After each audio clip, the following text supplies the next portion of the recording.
अस्सलाम वालेकुम। आज हमने स्टिरलिंग अप्रॉक्सीमेशन के बारे में देखना है। सबसे पहले हमारे चैनल को सब्सक्राइब करें ताकि आपको मज़ीद इस तरह की इंफॉर्मेशन मालूमात मिलती रहे। अच्छा, तो स्टिरलिंग अप्रॉक्सीमेशन से पहले हम इसकी कुछ टर्म्स देखते हैं जो कि यहाँ पे और सारी स्टैटिस्टिकल थर्मोडायनेमिक्स में यूज़ होंगी। तो पहले है सिस्टम और पार्टिकल। ठीक है, कोई भी मैक्रोस्कोपिक सिस्टम है वो सिस्टम होगा, जो जिन इंटाइटीज़ पे वो मुश्तमिल हैं वो उसके पार्टिकल होंगे। हर पार्टिकल अपने आप में एक सिस्टम है।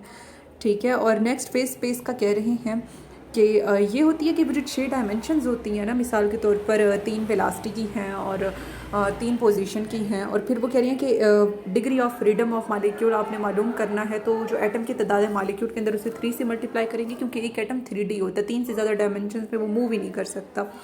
ठीक है, तो ये हमारे पास फेस स्पेस हुआ। नेक्स्ट यूनिट सेल के बारे में है। फिर वो कह रहे हैं कि इसे छोटे छोटे एलिमेंट्स में आप फेस स्पेस को डिवाइड करते हो। वॉल्यूम के जो कि यूनिट सेल होता है, ऑक्यूपेशन नंबर क्या होता है कि जो सिस्टम्स कोई की एक ख़ास तादाद, ठीक है, जो कि एक ख़ास स्टेट में होगी। Number of systems in a particular state, जो ऑक्यूपेशन नंबर है। फिर ये ऑक्यूपेशन नंबर मिलकर डिस्ट्रीब्यूशन बनाते हैं जो कि बताता है हमें एनर्जी के बारे में। नेक्स्ट माइक्रो स्टेट और मैक्रो स्टेट के बारे में है।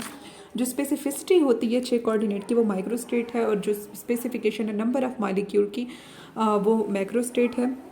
असेंबली हमारे पास क्या है कि n आइडेंटिकल आइडेंटिटीज़ जो हैं ये असेंबली है।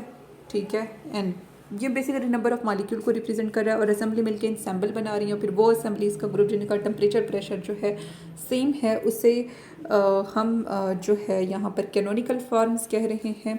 और नेक्स्ट प्रोबेबिलिटी के बारे में, जैसे सिक्का हवा में उछाला 1 के आने का चांस है, तो जो कॉन्फ़िगरेशन जो है लीड कर रही है वो, और टोटल नंबर ऑफ कॉन्फ़िगरेशन 2 हैं। ठीक है, तो ये प्रोबेबिलिटी होगी। नेक्स्ट थर्मोडायनेमिक प्रोबेबिलिटी है कि वो तरीके जिसके ज़रिए से आप डिस्ट्रीब्यूशन का एहसास कर सकते हो। डिस्ट्रीब्यूशन क्या होती है? इम्कान होता है कि एक पार्टिकल जो है वो एनर्जी स्टेट ई के अंदर होगा, यानी कि उसकी एनर्जी जो है, डिस्ट्रीब्यूशन बेसिकली ये कि उसकी एनर्जी ई होगी। और जिस तरह फिर क्वांटम मैकेनिक्स में आप वेव फंक्शन की टर्म यूज़ करते थे, तो यहाँ पे मैक्रोस्कोपिक सिस्टम का बताने के लिए आप स्टैटिस्टिकल वेट फैक्टर की टर्म यूज़ करोगे।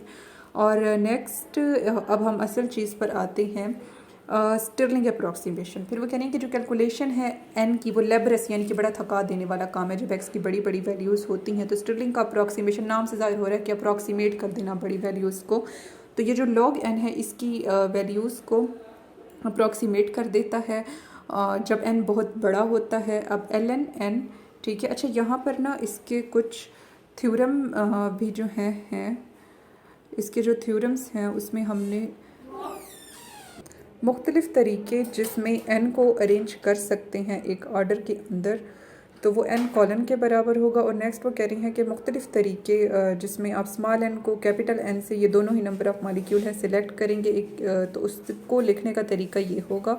और मुख्तलिफ़ तरीके जिसमें एन को एक ऑर्डर में स्मॉल एन को अरेंज किया जा सकता है जी डिस्टिंग्विशेबल स्टेट्स में, तो उसे इससे रिप्रेजेंट करें। अच्छा, वो जो स्टैटिस्टिकल वेट फैक्टर है ना वो मैक्रोस्कोपिक सिस्टम की मालूमात रखता है। जो स्टैटिस्टिकल थर्मोडायनेमिक्स की मालूमात जो रखेगा वो पार्टीशन फंक्शन होगा।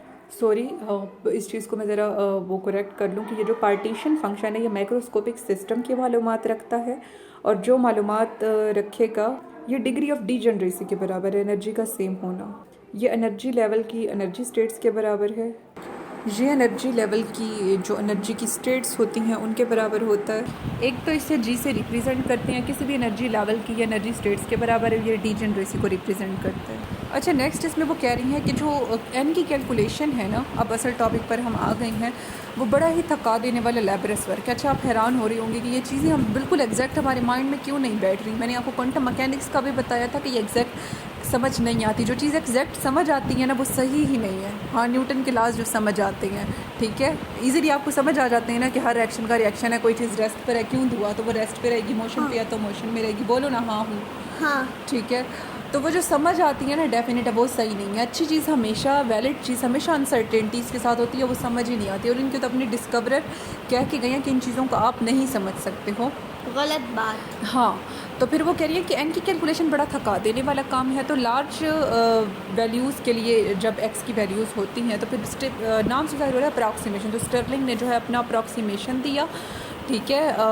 log x की वैल्यू के लिए जब x बहुत बड़ा होगा, तो ये अभी हमने थ्योरम में देखे इसे लिखने के तरीके, तो ये इसे लिखने का एक तरीका है कि जब n को हम अरेंज करेंगे, फिर हमने n का लिखा और फिर हमने ln ऑफ n किया, फिर वो कह रही हैं कि समेशन में वो कह रही हैं कि जो पहली कुछ टर्म्स हैं वो स्मॉल हैं और जैसे जैसे m बढ़ता है और बड़ी वैल्यू हासिल करता है, तो जो m की वैल्यू जो यूनिटी के साथ बढ़ रही है वो बहुत यानी कि आहिस्ता आहिस्ता बढ़ती जा रही है। ठीक है। और फिर वो कह रही हैं कि जो ln, तो इसलिए इसकी वैल्यू बड़ी है, तो आप क्या करोगे, आप समेशन जो है ln ऑफ n का इसका अप्रॉक्सीमेट ले लोगे, इसे कंटिन्यूस करोगे और ये एक टर्न है, कर्व है, इसका आप एरिया ले लोगे और फिर वो कह रही है कि ये ln ऑफ x dx के अप्रॉक्सीमेशन के बराबर है इन लिमिट्स के दरमियान। जो खुद आप हाथ से करते जाएंगे तो आपकी समझ में आएगा। और नेक्स्ट देखिए इन्होंने इंटीग्रेट किया हुआ है, तो इंटीग्रेट इन्होंने किया है, तो फिर इन्होंने जो ln ऑफ n है उसकी वैल्यू 1 आ जाती है, उसके इक्वल पुट करेंगे, फिर इसे खोल के उन्होंने ब्रैकेट में लिखा, फिर n और 1 को आप n-1 के तौर पर लिख सकते हो। फिर वो करेंगे 1 को अगर आप इग्नोर कर दें तो ये सिंप्लीफाइड फॉर्म इस थ्योरम की आ गई है। फिर साइड पे देखें कि इंटीग्रल रूल्स को सॉल्व करने के लिए बाई पार्ट यहाँ पे जो u है वो ln ऑफ x के बराबर है और जो dv है यानी कि एक वेलोसिटी है और एक पोजीशन है। ठीक है। तो जो dv है वो dx के बराबर है, तो v को हम x के इक्वल कर देंगे और du को dx ओवर x के। v जो है वेलोसिटी है, u जो है पोजीशन है।